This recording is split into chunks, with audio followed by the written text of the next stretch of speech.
नमस्कार दोस्तों, अनुराग study notes में आप सभी का स्वागत है। आज के सेक्शन में बीए फोर्थ सेमेस्टर जियोग्राफी के top 100 most important MCQ question की प्रैक्टिस करने वाले हैं, जो आपकी परीक्षा के लिए बहुत ही महत्वपूर्ण होने वाला है। पेपर का नेम दे सकते हैं, इकोनॉमिक जियोग्राफी है। तो चलिए इस लेक्चर को स्टार्ट करते हैं। तो पहला क्वेश्चन देखते हैं। तो पहला क्वेश्चन दिया गया है, आर्थिक भूगोल किसकी शाखा है? तो मानव भूगोल की शाखा है। पहला का बी हो जाएगा। क्वेश्चन दूसरा दिया, आर्थिक भूगोल का जनक किसे माना जाता है? तो वान थ्यूनेन को माना जाता है। दूसरा का सी हो जाएगा। क्वेश्चन में तीसरा दिया है, संसाधन होते नहीं बनते हैं, यह किसका कथन है? तो वो है जिमरमैन का। तीसरा का ए हो जाएगा। क्वेश्चन में चौथा दिया, आर्थिक भूगोल का मुख्य उद्देश्य क्या है? तो वो है आर्थिक क्रियाओं का स्थानिक वितरण। क्वेश्चन नंबर चौथा का बी हो जाएगा। क्वेश्चन नंबर पांचवा दिया, हैंडबुक ऑफ कमर्शियल जियोग्राफी के लेखक हैं। तो वो है चिसोम। पांचवा का ए हो जाएगा। क्वेश्चन छठा दिया, आर्थिक क्रियाओं को कितने क्षेत्रों में बांटा गया है? तो वो 4 क्षेत्रों में बांटा गया है। छठा का बी हो जाएगा।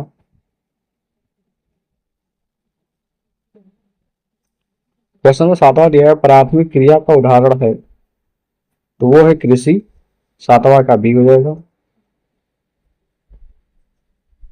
क्वेश्चन आठवां दिया है, चतुर्थक क्रिया का उदाहरण है।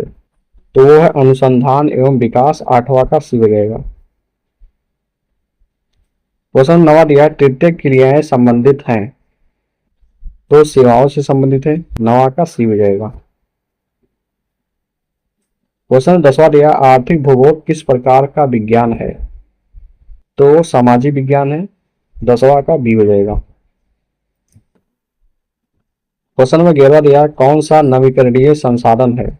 तो देखिए, कोयला है वो अनवीकरणीय, मतलब दोबारा नहीं बनाया जा सकता। पेट्रोलियम को भी अनवीकरणीय, लोहा भी अनवीकरणीय है। और जो सौर ऊर्जा है वो नवीकरणीय है, क्योंकि इससे दोबारा ऊर्जा प्राप्त की जा सकती है। 11वां का बी हो जाएगा। क्वेश्चन नंबर 12 दिया है, सर्वसुलभ संसाधन है। तो वो वायु है। 12वां का बी हो जाएगा। क्वेश्चन 13 दिया है, भारत में लो आयस्क का सबसे बड़ा उत्पादक राज्य कौन सा है? तो उड़ीसा है। 13वां का बी हो जाएगा। क्वेश्चन 14 दिया है, भारत का सबसे बड़ा कोयला क्षेत्र है। तो वो झरिया है। 14 का ए हो जाएगा। क्वेश्चन 15 दिया है, भारत में कोयला का सबसे बड़ा उत्पादक राज्य है। तो वो छत्तीसगढ़ है। 15 का बी हो जाएगा। क्वेश्चन 16 दिया है, भारत में पहला तेल कुआं कहाँ मिला? तो डिगबोई में मिला। 16 का बी हो जाएगा। क्वेश्चन 17 दिया है, मुंबई हाई किसके लिए प्रसिद्ध है? तो वो पेट्रोलियम के लिए प्रसिद्ध है। 17 का बी हो जाएगा।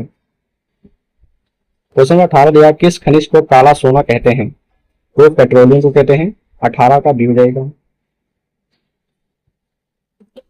क्वेश्चन 19 दिया है, बॉक्साइट किस उद्योग का कच्चा माल है? तो एल्यूमिनियम का है। 19वां का बी हो जाएगा। क्वेश्चन 20वां दिया है, भारत में बॉक्साइट का सबसे बड़ा उत्पादक राज्य है। तो वो उड़ीसा है। 20वां का ए हो जाएगा। तो अभी तक हमारे 20 क्वेश्चन हो चुके हैं। चैनल पर नए हैं तो सब्सक्राइब कीजिए और इस लेक्चर को लाइक कीजिए। तो चलिए अगला क्वेश्चन देखते हैं। तो चलिए क्वेश्चन नंबर 21वां दिया है, खेतड़ी तांबा खदानें कहाँ हैं? तो वो है राजस्थान में। 21वां का ए हो जाएगा। क्वेश्चन नंबर 22वां दिया है, काली मिट्टी किस फसल के लिए सर्वोत्तम है? तो वो कपास के लिए है। 22वां का बी हो जाएगा। क्वेश्चन नंबर 23वां दिया है, भारत का चावल का कटोरा किसे कहते हैं? तो आंध्र प्रदेश को कहते हैं। 23वां का बी हो जाएगा। क्वेश्चन नंबर 24 दिया है, संसाधन पर्याप्तता की संकल्पना किसने दी? तो वो क्लब ऑफ रोम ने दी। 24 का सी हो जाएगा। क्वेश्चन नंबर 25 दिया, अनवीकरणीय संसाधन है। तो सौर ऊर्जा ये नवीकरणीय है, ये नहीं होगा। कोयला ये अनवीकरणीय संसाधन है। सी सही हो जाएगा। बाकी पवन है, ये नहीं है। जल भी नहीं होगा। तो 25 का सी हो जाएगा। क्वेश्चन नंबर 26 दिया, वान थ्यूनेन का कृषि अव्यवस्थित सिद्धांत कब आया? तो 1826 ईस्वी में। 26 का ए हो जाएगा। क्वेश्चन नंबर 27 दिया, वान थ्यूनेन मॉडल में नगर के सबसे निकट कौन सी पेटी है? तो वो है गहन डेयरी और बागवानी। 27वां का बी हो जाएगा। क्वेश्चन 28वां दिया एकाकी राज्य की संकल्पना किससे संबंधित है? तो वो वान थ्यूनेन से संबंधित है। 28वां का बी हो जाएगा। क्वेश्चन 29 दिया रबी फसलें कब बोई जाती हैं? तो अक्टूबर नवंबर के महीने में। 29 का बी हो जाएगा। क्वेश्चन 30 दिया खरीफ फसलें कौन सी हैं? तो गेहूं नहीं है, सरसों भी नहीं है, चना भी नहीं है, ये चावल खरीफ की फसल है। 30वां का सी हो जाएगा।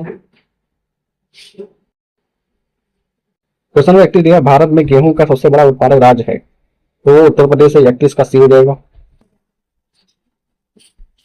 क्वेश्चन 32 दिया भारत में चावल का सबसे बड़ा उत्पादक राज्य है? तो पश्चिम बंगाल है। 32 का सी हो जाएगा।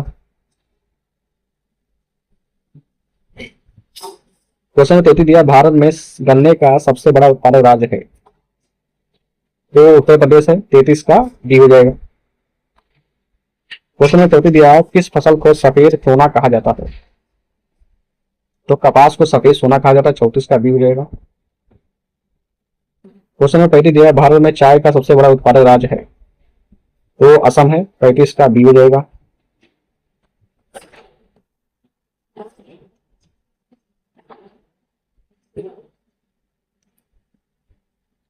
क्वेश्चन में 36 दिया भारत में कॉफी का सबसे बड़ा उत्पादक राज्य है? तो वह कर्नाटक। 36 का बी हो जाएगा। क्वेश्चन में 37 दिया भारत में जूट का सबसे बड़ा उत्पादक राज्य है? तो पश्चिम बंगाल है। 37 का सी हो जाएगा। क्वेश्चन में 38 दिया रोपड़ फसल कौन सी है? तो है चाय। 38 का सी हो जाएगा। क्वेश्चन 39 दिया है स्थानांतरित कृषि को पूर्वोत्तर भारत में क्या कहते हैं? तो उसे झूम कृषि कहते हैं। 39 का सी हो जाएगा।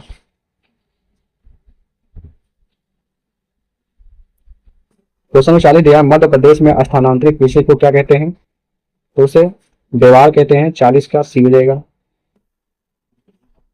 क्वेश्चन में 41 दिया है भारत में हरित क्रांति की शुरुआत कब हुई? तो 1960 ईस्वी के दशक के मध्य हुई। 41 का बी हो जाएगा।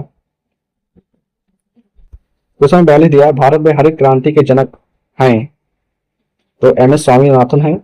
42 का बी हो जाएगा। क्वेश्चन में 43 दिया श्वेत क्रांति का संबंध किससे है? तो दूध से है। क्वेश्चन में 43 का ए हो जाएगा। क्वेश्चन में 43 बी है नीली क्रांति का संबंध किससे है? तो मत्स्य पालन से है, मछली पालन जिसे कहते हैं। 43 बी का डी हो जाएगा।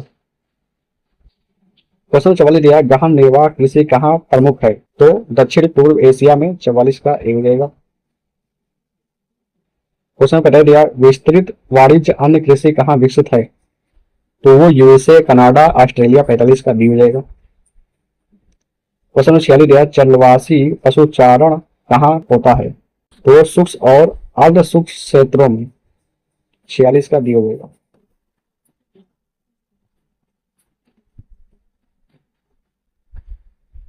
क्वेश्चन में 27 दिया रुहेलखंड क्षेत्र की मुख्य नकदी फसल है? तो है गन्ना। 47 का बी हो जाएगा। क्वेश्चन में 48 दिया है विश्व में चावल का सबसे बड़ा उत्पादक देश है? तो वो चीन है। 48 का बी हो जाएगा। क्वेश्चन में 49 दिया है विश्व में चाय का सबसे बड़ा उत्पादक देश है? वो चीन है। 49 का बी हो जाएगा।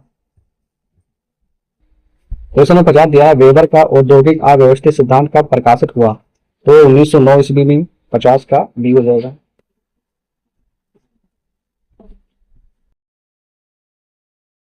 क्वेश्चन में क्या दिया है वेबर के सिद्धांत में आइसोप्रोपेन क्या दर्शाता है? तो वो समान परिवहन लागत। 51 का ए हो जाएगा। क्वेश्चन में 52 दिया न्यूनतम लागत औद्योगिक अव्यवस्थित सिद्धांत किसने दिया? तो वेबर ने दिया। 52 का बी हो जाएगा। क्वेश्चन 53 दिया किस उद्योग को सभी उद्योगों की जननी कहते हैं? तो वो लोहा इस्पात को। 53 का बी हो जाएगा। क्वेश्चन में 54 दिया भारत में पहली आधुनिक सूती वस्त्र मिल कहाँ लगी? तो मुंबई में 1854 ईस्वी में। 54 का ए हो जाएगा। क्वेश्चन में 55 दिया भारत का मैनचेस्टर किसे कहते हैं? तो अहमदाबाद को कहते हैं। 55 का बी हो जाएगा। क्वेश्चन में 56 दिया उत्तर प्रदेश का मैनचेस्टर है? तो वो कानपुर है, 56 का बी हो जाएगा। क्वेश्चन नंबर 57 दिया है भारत का इस्पात नगर है, तो जमशेदपुर है, 57 का बी हो जाएगा। क्वेश्चन नंबर 58 दिया है जमशेदपुर इस्पात संयंत्र की स्थापना किसने की, तो जमशेदजी टाटा ने की, 58 का बी हो जाएगा। क्वेश्चन नंबर 59 दिया है भिलाई इस्पात संयंत्र किस देश के सहयोग से बना, तो वो यूएसएसआर जिसे रूस कहते हैं, उनसर का सी हो जाएगा। क्वेश्चन नंबर 60 दिया है क्षमता के आधार पर भारत का सबसे बड़ा इस्पात संयंत्र है, तो वो है भिलाई, 60 का ए हो जाएगा। क्वेश्चन नंबर 61 दिया है छोटा नागपुर पठार किस उद्योग के लिए प्रसिद्ध है, तो वो लोहा इस्पात के लिए प्रसिद्ध है, 61 का बी हो जाएगा। क्वेश्चन नंबर 62 दिया भारत की आईटी राजधानी है, तो है बेंगलुरु, 62 का सी हो जाएगा। क्वेश्चन नंबर 63 दिया है फुटलूज उद्योग का उदाहरण है, तो है इलेक्ट्रॉनिक्स, 63 का सी हो जाएगा। क्वेश्चन नंबर 64 दिया है एल्यूमिनियम उद्योग के लिए सबसे आवश्यक कारक है, तो है सस्ती जल विद्युत, 64 का बी हो जाएगा। क्वेश्चन नंबर 65 दिया है बरेली किसके लिए प्रसिद्ध है, तो वो जरी जरदोजी और फर्नीचर के लिए, 65 का ए हो जाएगा। क्वेश्चन नंबर 66 दिया है डेट्राइट किस उद्योग के लिए प्रसिद्ध है, तो वो ऑटोमोबाइल के लिए, 66 का बी हो जाएगा। क्वेश्चन नंबर 67 दिया है पीटर्सबर्ग किसके लिए प्रसिद्ध है, तो लोहा इस्पात के लिए, 67 का बी हो जाएगा। क्वेश्चन नंबर 68 दिया है रूर औद्योगिक क्षेत्र कहाँ है, तो जर्मनी में है, 68 का बी हो जाएगा। क्वेश्चन नंबर 69 दिया सिलिकॉन वैली कहाँ स्थित है, तो कैलिफोर्निया में, 69 का ए हो जाएगा। क्वेश्चन नंबर 70 दिया जापान का मैनचेस्टर किसे कहते हैं, तो ओसाका को कहते हैं, 70 का बी हो जाएगा। 70 क्वेश्चन हो चुके हैं। इस लेक्चर को लाइक कीजिएगा और इस चैनल को सब्सक्राइब कीजिएगा और शेयर कीजिएगा जिनका ज्योग्राफी का पेपर नहीं हुआ 4th सेमेस्टर वालों का। क्वेश्चन नंबर 71 दिया है विश्व में कपास का सबसे बड़ा उत्पादक देश है, तो है भारत, 71 का बी हो जाएगा। क्वेश्चन नंबर 72 दिया है विश्व में कॉफी का सबसे बड़ा उत्पादक है, तो है ब्राजील, 72 का सी हो जाएगा। क्वेश्चन नंबर 73 दिया है विश्व में ऊन का सबसे बड़ा उत्पादक है, तो है ऑस्ट्रेलिया, 73 का ए हो जाएगा। क्वेश्चन नंबर 74 दिया है जहाज निर्माण में कौन सा देश आगे है, तो चीन है, 74 का सी हो जाएगा। क्वेश्चन नंबर 75 दिया है भारी सामान के लिए सबसे सस्ता परिवहन साधन है, तो है जल परिवहन, 75 का सी हो जाएगा। और सबसे महंगा है वायु परिवहन। क्वेश्चन नंबर 76 दिया है नाशवान वस्तुओं के लिए लंबी दूरी पर सबसे अच्छा साधन है, तो वो है वायु, 76 का सी हो जाएगा। क्वेश्चन नंबर 77 दिया भारत का सबसे लंबा राष्ट्रीय राजमार्ग है, तो है NH-44, 77 का बी हो जाएगा। क्वेश्चन नंबर 78 दिया NH-44 किन्हें जोड़ता है, तो वो श्रीनगर को कन्याकुमारी से जोड़ता है, 78 का ए हो जाएगा। क्वेश्चन नंबर 79 दिया स्वर्णिम चतुर्भुज किन्हें जोड़ता है, तो वो 4 महानगरों को, 79 का ए हो जाएगा। क्वेश्चन नंबर 80 दिया भारत का सबसे लंबा बंदरगाह है, तो वो है JNPT, 80 का सी हो जाएगा। क्वेश्चन नंबर 81 दिया भारत में स्थलबद्ध बंदरगाह है, तो वो है विशाखापट्टनम, 81 का ए हो जाएगा। क्वेश्चन नंबर 82 दिया कोंकण रेलवे किन्हें जोड़ती है, तो वो रोहा और मंगलोर को, 82 का ए हो जाएगा। क्वेश्चन नंबर 83 दिया स्वेज नहर किन 2 सागरों को जोड़ती है, तो वो भूमध्य सागर और लाल सागर को, 83 का बी हो जाएगा। क्वेश्चन नंबर 84 दिया पनामा नहर किन 2 महासागरों को जोड़ती है, तो वो अटलांटिक और प्रशांत महासागर को जोड़ती है, 84 का ए हो जाएगा। क्वेश्चन नंबर 85 दिया विश्व का सबसे बेस्ट समुद्री मार्ग है, तो वो है उत्तरी अटलांटिक मार्ग, 85 का ए हो जाएगा। क्वेश्चन नंबर 86 दिया ट्रांस साइबेरिया रेलवे किन्हें जोड़ती है, तो वो मॉस्को शहर को व्लादिवोस्टॉक से जोड़ती है, 86 का ए हो जाएगा। क्वेश्चन 87 दिया है, विश्व का सबसे व्यस्त अंतर्देशीय जलमार्ग है, तो वो है राइन। 87 का बी हो जाएगा। क्वेश्चन नंबर 88 दिया है, विश्व व्यापार को कौन नियंत्रित करता है, तो WTO वर्ल्ड ट्रेड ऑर्गेनाइजेशन। 88 का बी हो जाएगा। क्वेश्चन नंबर 89 दिया है, WTO की स्थापना कब हुई, तो 1995 ईस्वी में हुई। 89 का सी हो जाएगा। क्वेश्चन नंबर 90 दिया है, WTO का मुख्यालय कहाँ है, तो जनेवा में है। 90 का बी हो जाएगा। क्वेश्चन नंबर 91 दिया है, गेट का स्थान किसने लिया, तो WTO ने लिया। 91 का सी हो जाएगा। क्वेश्चन नंबर 92 दिया है, HADI किसके द्वारा जारी किया जाता है, तो UNDP के द्वारा जारी किया जाता है। 92 का बी हो जाएगा। क्वेश्चन नंबर 93 दिया है, विकास ध्रुव की संकल्पना किसने दी, तो पेरोक्स ने दी। 93 का ए हो जाएगा। क्वेश्चन नंबर 94 दिया है, केंद्रीय स्थान सिद्धांत किसने दिया, तो क्रिस्टालर ने दिया। 94 का ए हो जाएगा। क्वेश्चन नंबर 95 दिया है, भारत में SEZ नीति कब लागू हुई, सीजी, तो 2005 में लागू हुई। 95 का सी हो जाएगा। क्वेश्चन नंबर 96 दिया, नीति आयोग ने योजना आयोग का स्थान कब लिया, तो 1 जनवरी 2015 को लिया। 96 का बी हो जाएगा। क्वेश्चन नंबर 97 दिया, OPEC का संबंध किससे है, तो पेट्रोलियम से है। 97 का बी हो जाएगा। क्वेश्चन नंबर 98 दिया है, सार्क का सदस्य कौन नहीं है, तो देखिए भारत है, पाकिस्तान है, भूटान है, लेकिन ये म्यांमार नहीं है, तो ये सही रहेगा। 98 का सी। तो इसमें 8 देश आते हैं, मालदीव, श्रीलंका, भारत, पाकिस्तान, अफगानिस्तान, नेपाल, भूटान, बांग्लादेश, और म्यांमार एशियान में आता है। क्वेश्चन नंबर 99 दिया है, ब्रिक्स का गठन मूल्यतः कितने देशों से हुआ, तो 4 देशों से हुआ। 99 का बी हो जाएगा। क्वेश्चन नंबर 100 दिया है, सुएज नहर जोड़ती है, तो भूमध्य सागर और लाल सागर को जोड़ती है। 100 का बी हो जाएगा। ये दोबारा से क्वेश्चन आ गया। तो इसी के साथ हमारे क्वेश्चन समाप्त होते हैं। आशा करते हैं आप लोगों को ये लेक्चर पसंद आया होगा। अगर पसंद आया होगा तो आप लोग इस लेक्चर को लाइक करेंगे और साथ ही इस चैनल को सब्सक्राइब करेंगे जो लोग नए हैं, और अपने दोस्तों के साथ शेयर भी करेंगे इस लेक्चर को। तो तब तक के लिए धन्यवाद, थैंक यू।